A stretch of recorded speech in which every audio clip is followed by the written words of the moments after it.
Stepdad cheats on my mom, so we get revenge. I, 24M, my mother, 50F, my brother, 23M, my sister, 30F, cheating stepdad Chris, 45M Chris coworker, 25F, Betty the other woman, 40F Darla. This may be a long one, apologies in advance. I moved in with my mom after her marriage of 25 years with my bio dad was ended. He was a manipulative asshole, but that's another story. Shortly after the divorce, my mom introduced me to her boyfriend at the time, Chris. Now, my mom worked as a correctional officer at the county jail.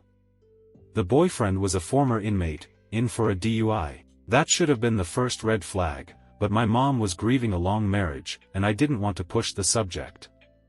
Chris seemed to make her happy, and that was enough for me. Me, bro and sis all moved in with mom and Chris, and we seemed get along okay. Chris and I bonded a bit over our love of video games, and all seemed well. That is, until 2017. Due to Chris's prior DUI, he had to go in regularly for probationary checkups at the courthouse. One day, he didn't return, and we got a little worried. We then received a phone call from him, from Texas. Turns out, when he arrived at the courthouse that day, he was jumped by the FBI. His family from Texas was implicated on a number of gang and drug-related crimes, and due to a situation where he was in a vehicle during a drug handoff, he was on the hook as well. He ended up agreeing to testify against his family members in exchange for a shorter sentence, and allowed to be out of prison before the trial.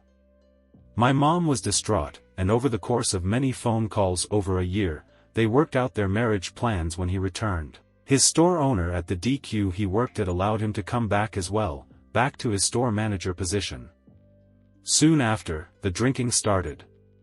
Now obviously, because of his DUI, Chris was clearly no stranger to drinking.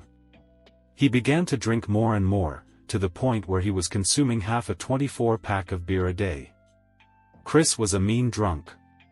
He regularly started fights when wasted, and while they never got physical, he wasn't exactly kind with his words. My mom enabled his behavior for several years, saying the stress was getting to him from work and from the upcoming trial. Finally, after several years, my mom had enough.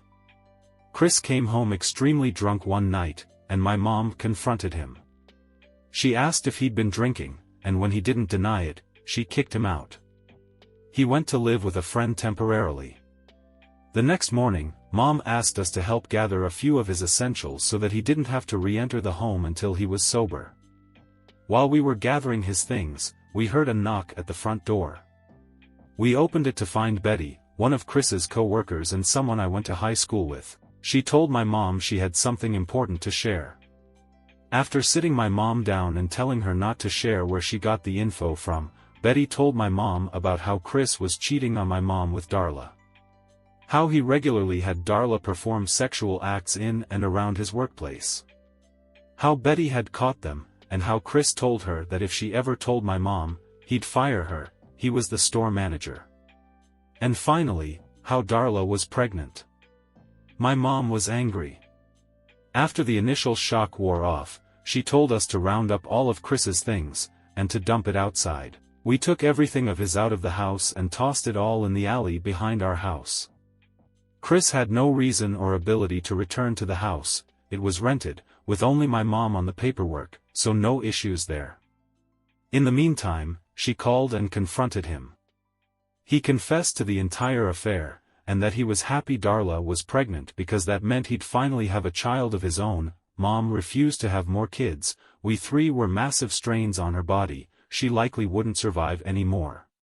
He refused to apologize for any of his actions. My mom arranged for him to collect his items from the alley, with an officer present, and he left our lives. The revenge. Now, my mom clearly wanted to dust her hands of him and move on. She was already quite emotional from the whole ordeal, and wanted nothing more from him.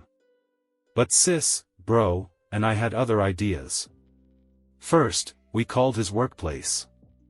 DQ operates as an independently owned franchise, and the owner of this branch owned several branches in the area. He was also a good friend. We informed him of the sexual acts being performed on the premises, and he went through the processes of getting Chris booted from his position, and barred him from any of the branches in the area. Funnily, Betty got his position after he left, and now runs a tight and clean ship. Chris no longer had a job or a place to live, and so went to live with Darla in a town about an hour away. We found out that he started working at another DQ in that town, and informed the owner of that location of the situation. It took significantly longer, due to there being no current indecent actions occurring there, but eventually he lost that job too. Soon after, Chris began driving around our neighborhood, seemingly stalking my mom and our family, probably because of his job loss. Now, due to the whole situation in Texas, he never had his probation lifted for his DUI, and thus still did not have a license. He never had to drive when he lived with us, since work was local and we could drive him as needed.